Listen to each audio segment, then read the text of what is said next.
Hi, my name is Malini and today we're going to be making some risotto.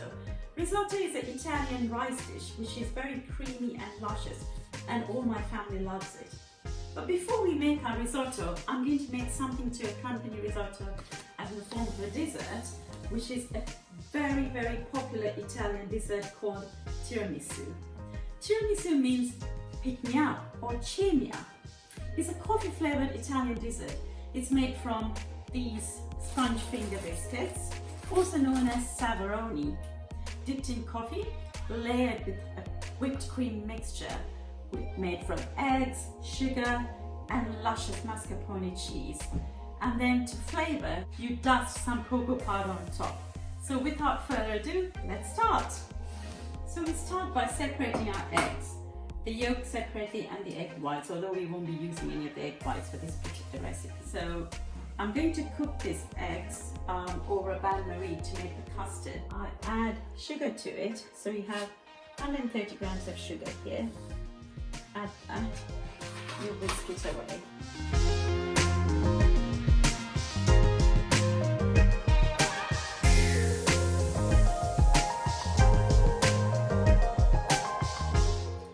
To this, I add my mascarpone, which is, I'm actually adding 500 grams of it, and now we mix the two together.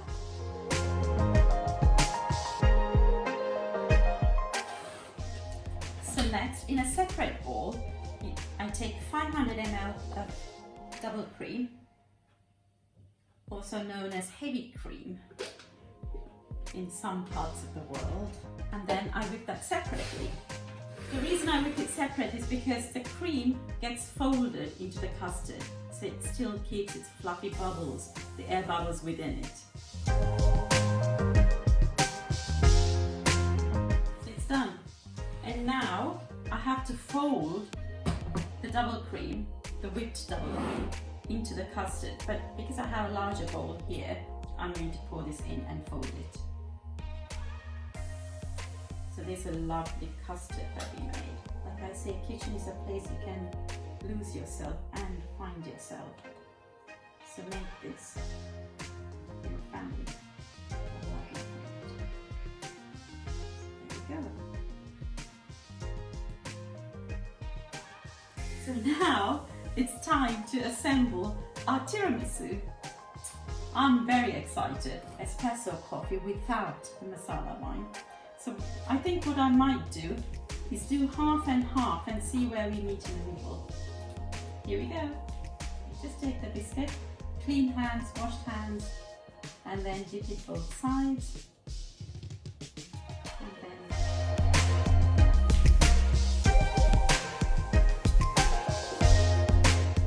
the espresso with the masala to the right side, I just sprinkled with a spoon. I've done the same with the other coffee, espresso, on the other side. Now I'm spooning our luscious mascarpone, double cream, egg custard mixture to the first layer. Come closer so you get a clear picture. There. So I'm going to spread it all the way round, like so. Make it go into every nook and cranny of the dish. Turn it if you must. And I think we are ready to assemble the second layer.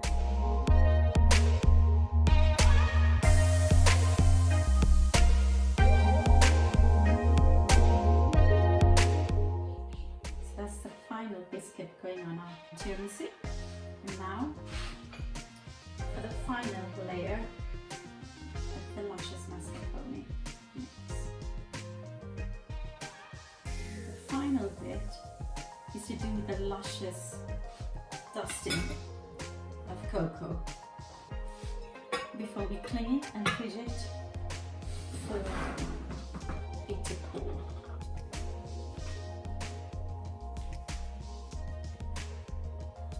So this cocoa looks beautiful and it'll flavor a lovely tiramisu.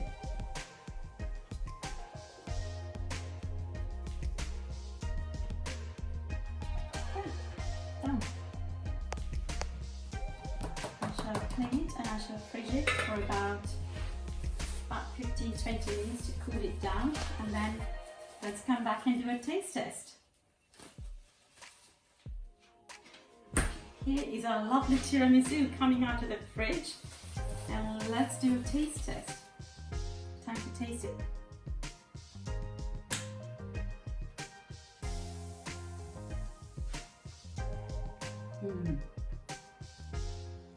Lovely. Coffee, the masala wine, the slight dusting of cocoa does help with the flavor. It does come through. It certainly picked me up and cheered me up.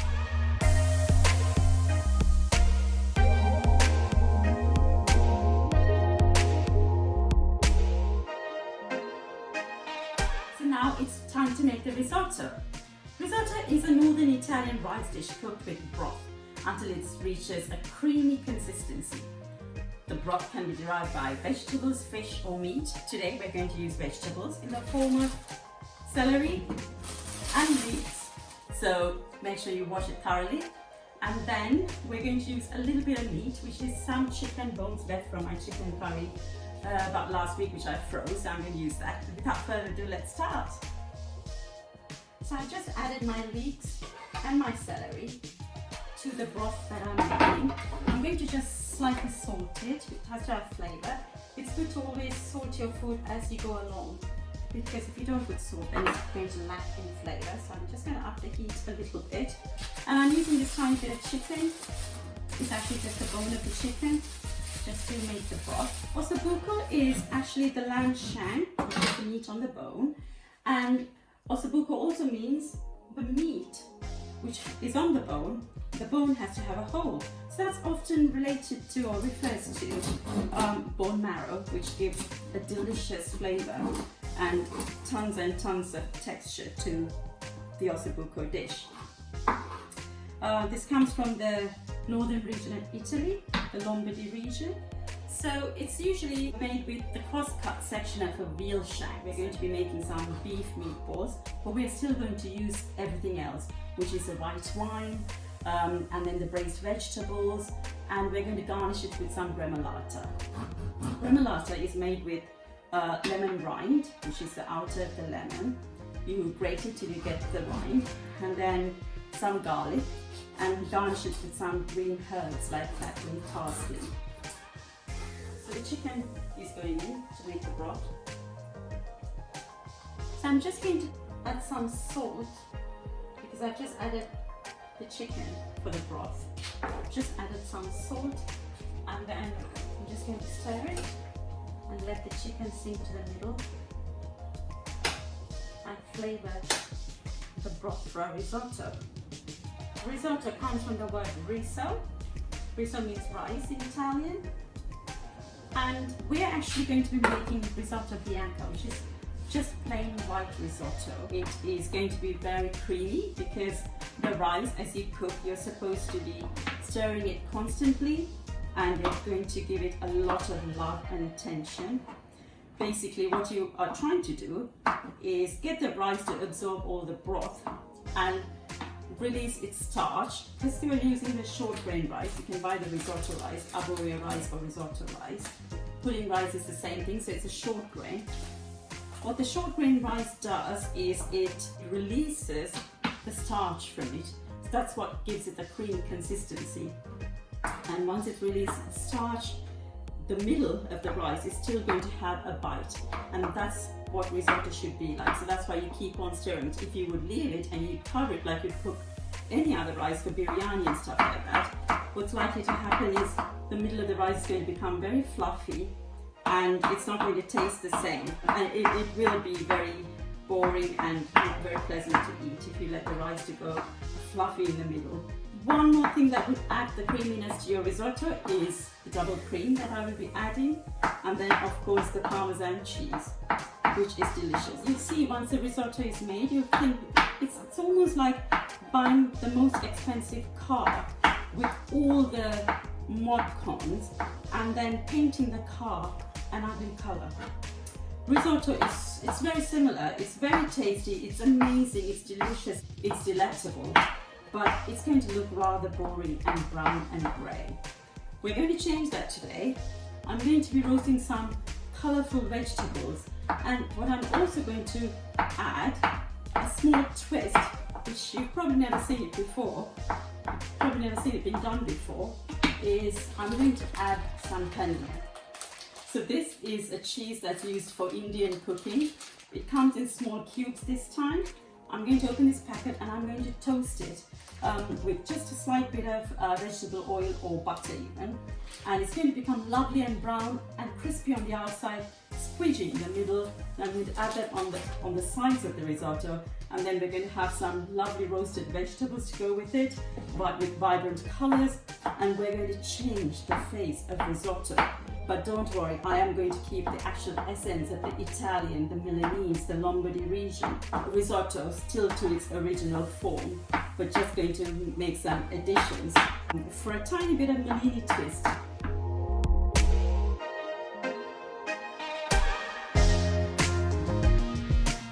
So here our broth is happening. It's lovely, and it's become the broth color.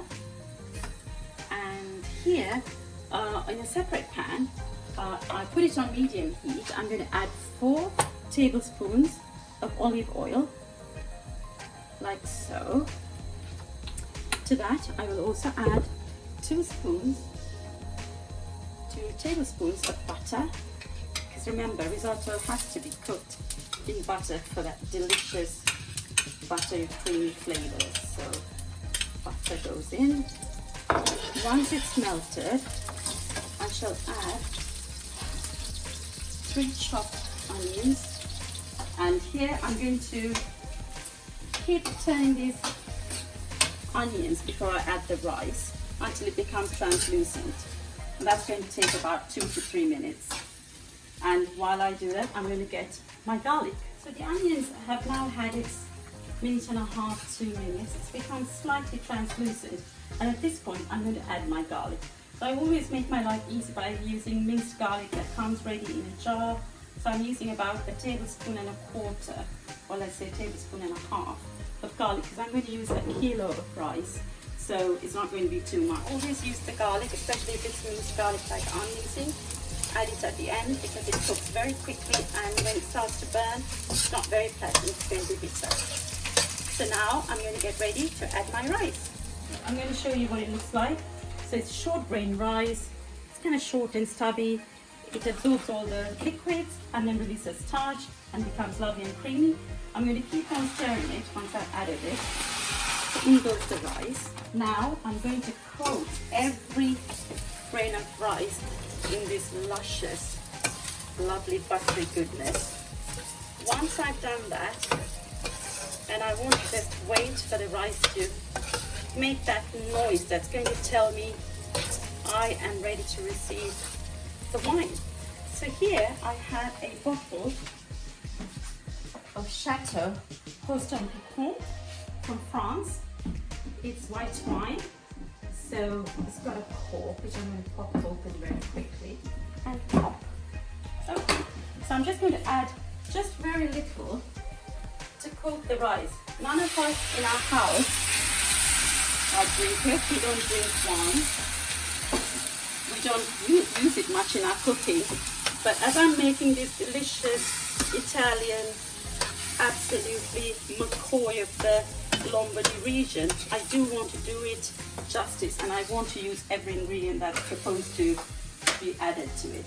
So there we are. Now it's ready to receive the broth.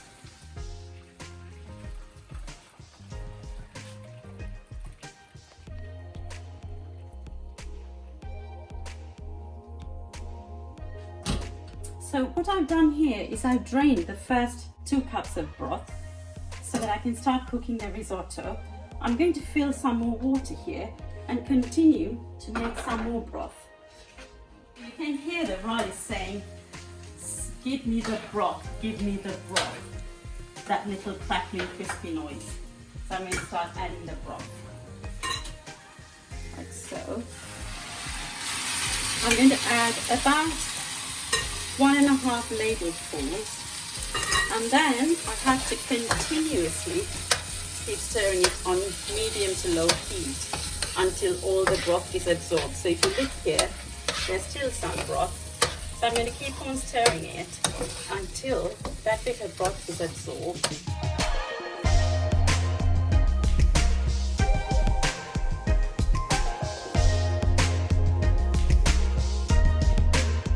So I'm going to have to do this for the next 20 minutes until the rice becomes lovely and creamy and it has a lovely bite, and then it's ready to add our lovely chestnut mushrooms, and it's going to be delicious. So it's absorbed all that broth. So this is the last bit of broth going in from our first bit of broth, and now I'm going to flavor it with about a teaspoon of salt, like so. I'm going to add the mushrooms. So in it goes, all the mushrooms. And remember, mushrooms will give it an amazing flavor and it'll take it to its next level of cooking, next level of flavor. So I'm going to stir the mushroom in. Mushrooms will shrink while cooking, so don't worry if it looks like it's going to overflow from the pan. So I'm adding my broth continuously, 2 ladles at a time, and then keep stirring it. So our risotto is now cooked. It has a lovely bite in the middle and the texture is lovely and creamy. We're going to make it even more creamy by adding a cup of double cream. So I'm going to add it a little bit at a time, like so. I'm going to stir it gently, like so. And once I've incorporated all the lovely double cream into it, then I shall add the Parmesan cheese. Now I shall add about 50 grams. I've used half of it already. 50 grams of Parmesan cheese goes in there, and then I'm going to mix that through. And the rice comes off the heat. I just switched off. And then I will continue to combine everything together. And would you like a taste test, Rosie? Shake the camera for yes or no. Would you like a taste test? Yes? Okay. Now Rosie wants to taste it. So I shall take a little bit like so and give it to Rosie. It's hot.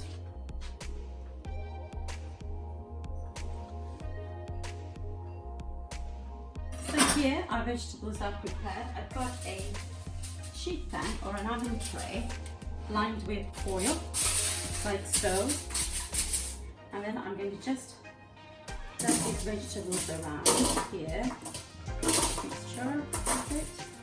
So there's some lovely vibrant colors. There's oranges and these red onions, and the courgettes are lovely green and pink. And then I have the cauliflower. And I have peppers, again green. Just dot it around like that. And I also have a few parsnips. So put all your vegetables on the tray. It's going to go in the oven at 200 degrees C for about 20 to 25 minutes. Now before that, I'm going to salt it. With the salt, we'll draw the water in the vegetables and steam it within the oven. I'm going to drizzle it with a little bit of olive oil. Just toss it so the olive oil gets everywhere, like so. Oh, did something escape?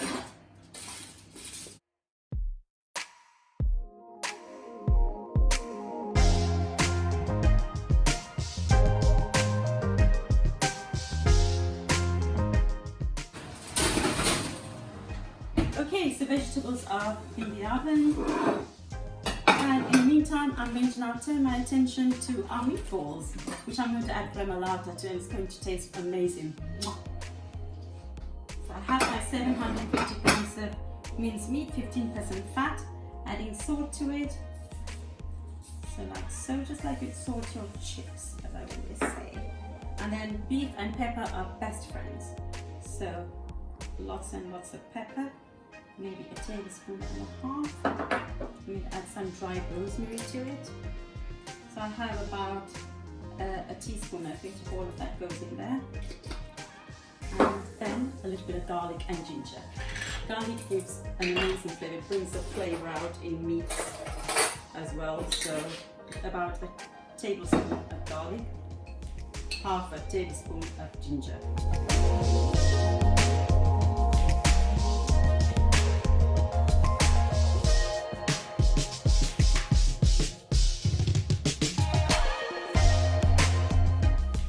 Meatballs are nearly ready, rustic as they may be, but they are packed with flavour. So that's the last one. So how many have I got here? 2, 4, 6, 8, 10, 12, 14, 16, 18. That's a lot of meatballs. Okay, so here are the meatballs done. I shall add some oil. So I have some oil here. I will add about a tablespoon of oil because it's 15% fat, minced meat. So that's going to render a bit of oil from the meatballs. So I'm only going to use very little. I just coated the bottom of the pan with some vegetable oil, and I'm going to drop the meatballs into it, like so. And I'm going to cook it for about 10 minutes, turning it all the time to brown it. And then I'm going to start making my gremolata. Come close and have a look at the paneer. It's lovely, toasted and golden on the outside, and it's gooey and chewy in the middle, and that's how it should be. So that's nearly done. It needs another, perhaps a minute or two on the hob. And here, if you look, the meatballs are ready. It's ready to receive the gremolata. So I'm going to show you how the gremolata is made. So I've chopped some flat leaf parsley here, and then I have some garlic. I have 1, 2, 3, 4, 5 cloves, which I think is smashed and now chopped, like so. And here I have the rind of 3½ lemons. So I want to get this garlic into really fine chopped pieces, like so. Mix it up. Just to give it some colour, I'm going to add some sauce, some tomato sauce. It'll cook in the beef render, like so. So I'm just going to mix it up. I'm using a rubber spatula so I don't break the meatballs. I haven't added any breadcrumbs or anything, so it's just plain beef. But of course you know that I've added all the garlic and ginger, salt, pepper, rosemary, thyme into the meatballs. So I'm just going to close it to cook down the tomato sauce. This tomato sauce is very easy. It just came out of a jar like this. And then here's how we make the gremolata. So 3 bay leaves goes in here. That will flavor the meatballs while it's cooking. And now to this I'm going to add some powdered cloves. It's very potent, so maybe 1/4 teaspoon there. And then some thyme, dried thyme. So again, about 1/4 teaspoon there. Dried coriander, 1/4 teaspoon, and sage, 1/4 teaspoon. There's quite a bit of dried herbs in there. And then to that I will add the garlic and then add it to this. So there you have the gremolata. That's basically the lemon rind and all the dried herbs and the fresh parsley and the garlic going in together. You mix it like so. You can't actually sense it's the smell that we have here. It's amazing and it's absolutely luscious. So I'm going to open the lid again, add the gremolata to it, just toss it. Oh wow, it has the most amazing, the lemon rind, the bay leaves has that lovely fresh aniseedy flavor, and the garlic and everything has come together. So I'm going to leave it and cook it for about a minute, and then our meatballs are ready. And then you can see here that our toasted paneer is ready. It's crispy on the outside, gooey and chewy in the middle, and then our lovely colourful roasted vegetables. Oh wow, the fragrance is amazing. Let's exhibit our risotto.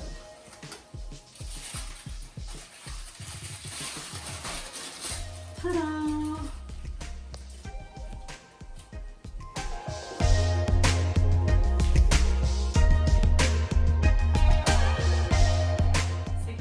Plate up some amazing, lovely, delectable, delicious risotto. Risotto alla Milanese, and some delicious, colourful vegetables. And to that I shall add some toasted paneer, that is cheese that has to be really cooked thoroughly. It's crispy on the outside and gooey and chewy in the middle.